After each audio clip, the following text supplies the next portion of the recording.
500 years ago, there were people on both sides of the Atlantic Ocean, but neither knew about the other. On the western side, our side, the people had reddish-brown skins and lived in huts or wigwams. On the eastern side, in Europe, the people were white-skinned. They had learned how to build houses and large sailing ships, but they still didn't know much about the rest of the world. In fact, most of them believed the earth was flat. Then one day, a map maker named Christopher Columbus had an idea. Do you know what?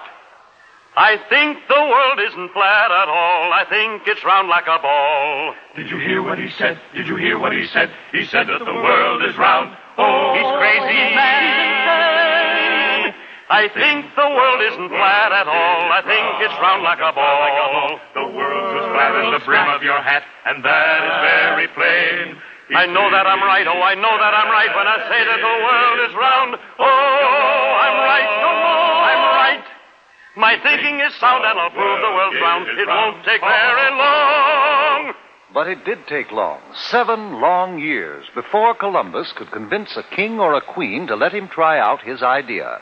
Then Queen Isabella of Spain agreed to supply the ships and men for his trip. I will discover a shortcut to India and bring back some of the great wealth I find there. And I can do it, for I know the world is round. And instead of going east to India, I shall sail west and reach India around the other way. It will be a shorter and cheaper way, for I'll do it all by sea.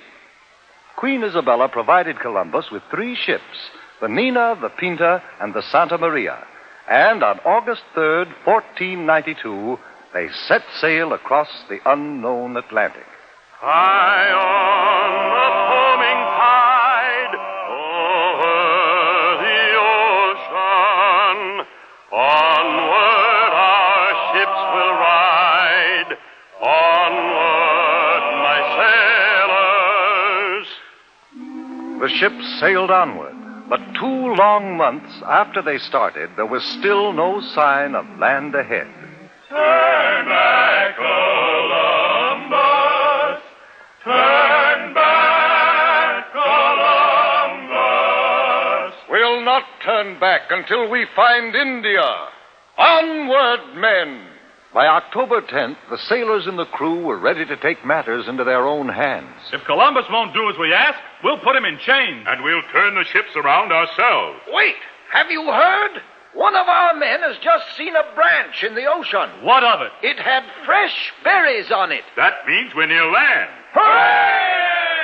2 days later, the ships reached land, and Columbus and his crew saw the people with reddish-brown skins who lived there. Oh, I think it is rather surprising that they should have reddish-brown skins. But now since we have landed in India, then these people must be Indians. We'll call this part of India San Salvador, and I take possession of it in the name of the King and Queen of Spain.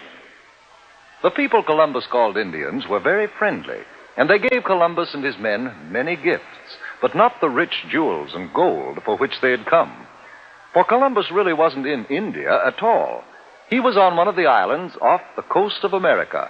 But because of Columbus's mistake, the natives of America have been called Indians ever since. Columbus visited other islands near San Salvador, looking for the great wealth of India.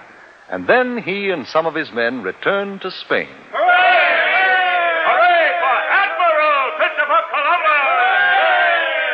Columbus had no trouble getting ships and men for his second voyage, but he still hadn't the slightest idea that he was headed for the vast continent of America, and that he would have had to cross it and sail over the Pacific Ocean before he could reach India by traveling west. The men of Europe were no longer afraid of the ocean. Columbus made 2 more voyages, and other explorers followed. But each year on October 12th, we celebrate Columbus Day, the anniversary of that day in 1492, when Columbus first sighted the land of the New World, America.